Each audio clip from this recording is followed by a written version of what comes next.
Excellent, thank you. So this is my disclosure. I own stock in EOS Imaging, of which I will talk.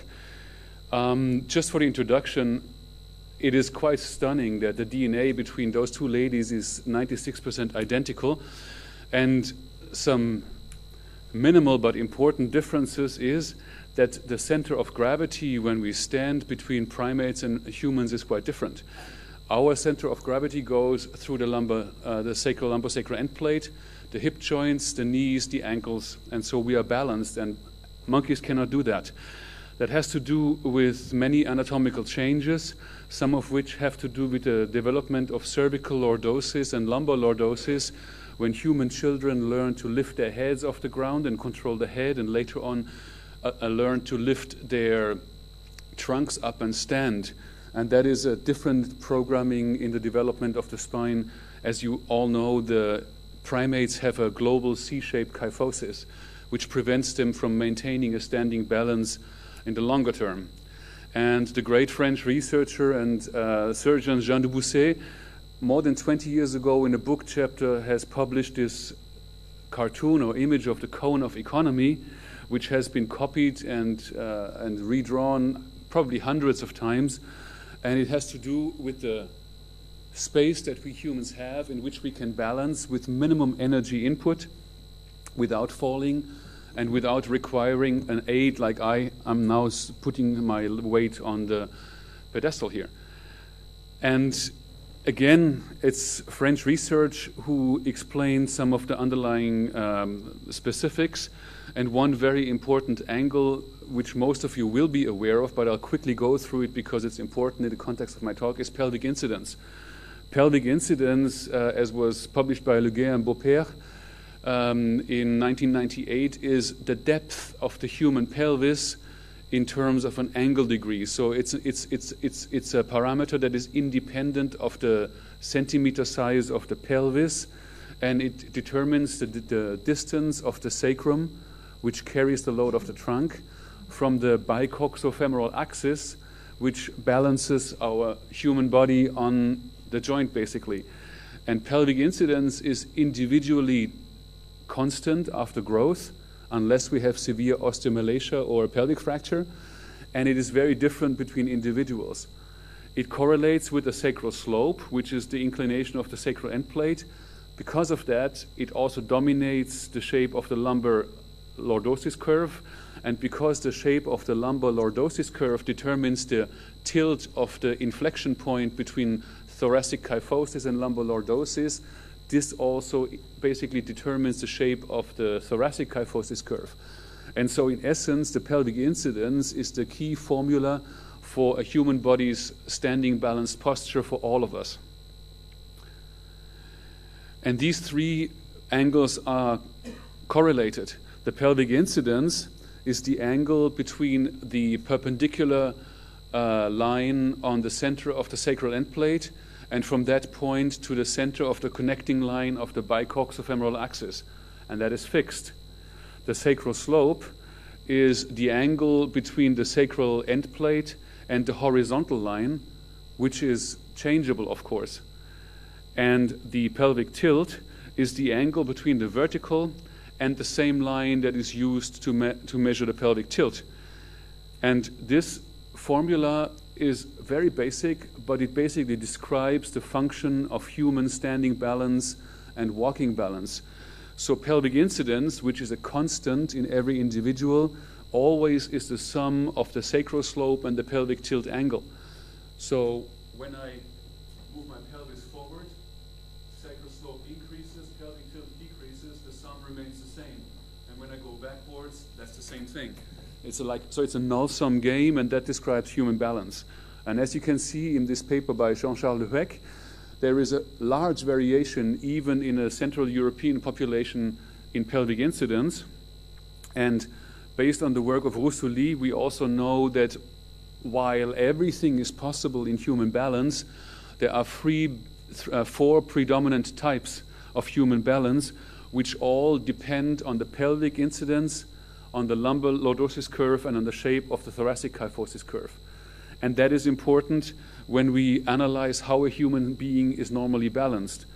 And so the hip joints that we have in our pelvis are very important and useful for walking, but more importantly, they permit us to balance ourselves in the line of gravity. The line of gravity, of course, we cannot see on X-rays, and the center of gravity typically is a little bit in front of the spine, in some individuals more so than in other individuals. But so we use a radiographic parameter to measure like a surrogate of the gravity line, which is the plumb line out of C7. And in a very simplified fashion, Lafarge and Schwab have described what constitutes spinopelvic harmony, at least in the normal posture type humans. So the C7 plumb line should be no further than 5 centimeters ahead of the posterior sacral edge. The pelvic tilt, which really is the main compensatory mechanism, as I will show you, should be no larger than 20 degrees. And the relationship between pelvic incidence and lumbar lordosis should be in the range of plus minus 9 degrees, whereas the relationship between the thoracic kyphosis and the lumbar lordosis should be about 20 degrees less for the thoracic kyphosis. And so this is, please excuse my limited artistic capacities, but this should resemble a juvenile human. And you can see he has like a nice lumbar lordosis, normally aligned pelvis, and the C7 plumb line, or like as a surrogate parameter for the gravity line, goes through the sacral end plate, just very small distance behind the hip joints, and goes into the ankle joints, and this person is balanced. So when we age, we all get degenerative disc disease, or we have somebody taking out our lumbar discs endoscopically. And what happens is that our lumbar lordosis curve slowly decreases, which then basically will put our center of gravity forward and will make the human disbalanced. And the key compensatory mechanism is a retroversion of the pelvis over the bicoxofemoral axis. But this assumes that we have enough extension reserve in the hip joints to accommodate for that, not only when we're standing, but also when we're walking. Because when we're walking, we need to extend our hip joints beyond the extension that we typically have in standing. Then, when we get even older, we get a little bit of thoracic kyphosis. Let's say we get some Forestier disease or some osteoporotic fractures, and Frédéric Jacot's spine jack cannot perfectly realign us. So we have a little bit of thoracic kyphosis, and again, the center of gravity is ahead of the hips and will take us forward. And if the hip joints no longer can accommodate for the compensation, the knees will flex. And if you go shopping on the weekends or in the evenings, you will see old people who walk like that because they can no longer compensate alone from the hips, but they will compensate with their knees. So this has very important consequences for back pain, because when we lose the lumbar lordosis and we increase thoracic kyphosis beyond the extent that we can easily compensate with the hip and with the knee joints, we will have a sagittal malalignment. And when the line of gravity, as you can see here, falls ahead of the hip joints, the momentum arm increases. And so the body weight becomes ever more powerful, a momentum to tilt us forward. And as long as the moment we have no longer compensatory realignment, the back muscles, the erector spinae, but also the gluteal muscles and the ischiocrural, the hamstrings, need to do much more work in order to keep us upright, because their momentum arm, which is green here, does not change in the same way. And so this is the biomechanical explanation for so-called myofascial often, but falsely called myofascial chronic low back pain in people with a sagittal malalignment of the spine based on degenerative disc disease and spine disease. So this is one of my patients, and when you look at her before the surgery, you can see that her pelvis is tilted backwards, she has flexed knees, and yet her center of gravity is ahead of the hip joints. So in her, it was a special case because she had like a L2 non-segmented hemivertebra and an old in situ fusion. And despite all conservative attempts, she failed in the end and became increasingly demobilized, and despite her osteoporosis requested surgical correction, which in this case was difficult for us to plan because the x-rays are of such poor quality. So in this case we had a 3D CT scan which works because she was all stiff and fused, so the alignment of the spine in supine position was not very different from a standing position. And this would allow us to simulate the osteotomy that was required to achieve a balanced position. It's not a beautiful spine, but it's a balanced position. And in this case, in the coronal plane, I was not very successful. She's still off-center, but in the sagittal plane, it worked pretty much okay. And you can see from the clinical picture, and you can believe me that she's very satisfied with the result, despite the fact that she has a very, very long fusion. Which leads to the next problem. When we are trying to assess spinal balance and need to see the landmarks in order to measure the angles that I have explained to you, typical x-rays, at least in the institution where I work, are very useless. Especially when your patient is osteoporotic, and if your patient is osteoporotic and obese, you have no chance. You can't see much. And so you cannot plan, and so you cannot do good surgery if you cannot see and you cannot plan. Radiography, as we know it, also is of a technical quality that none of us would have accepted as a photographic camera when we were children. You can see, like, if you have a square object in a typical X-ray, you will get a lot of distortion, and you're always missing the second plane. This person seems like of equal leg length, but she is not.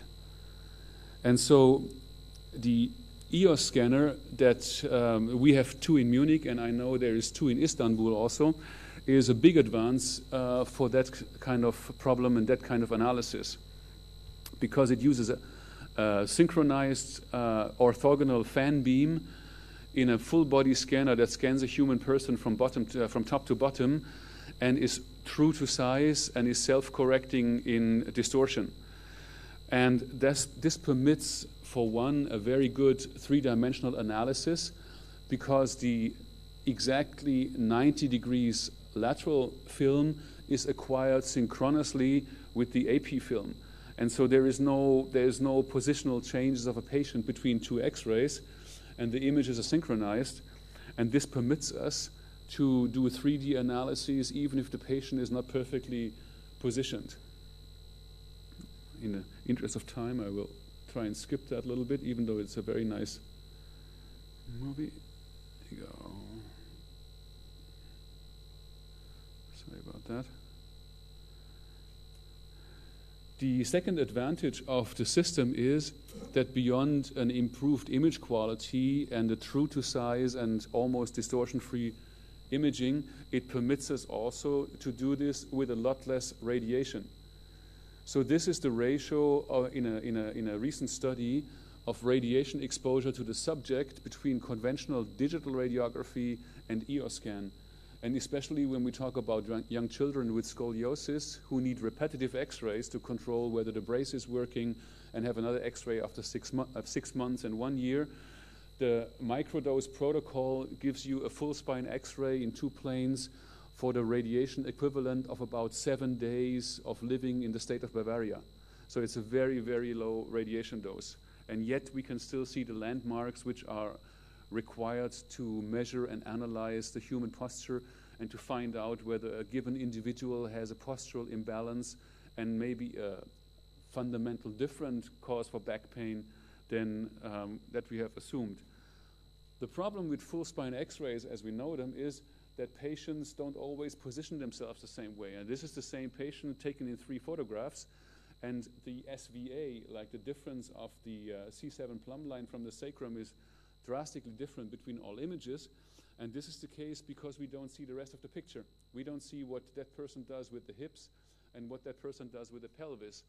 And so the most recent parameter in this world of quickly changing analysis of human standing posture has come up with a very useful angle, the global sagittal axis or global sagittal angle, which gives us in one angle and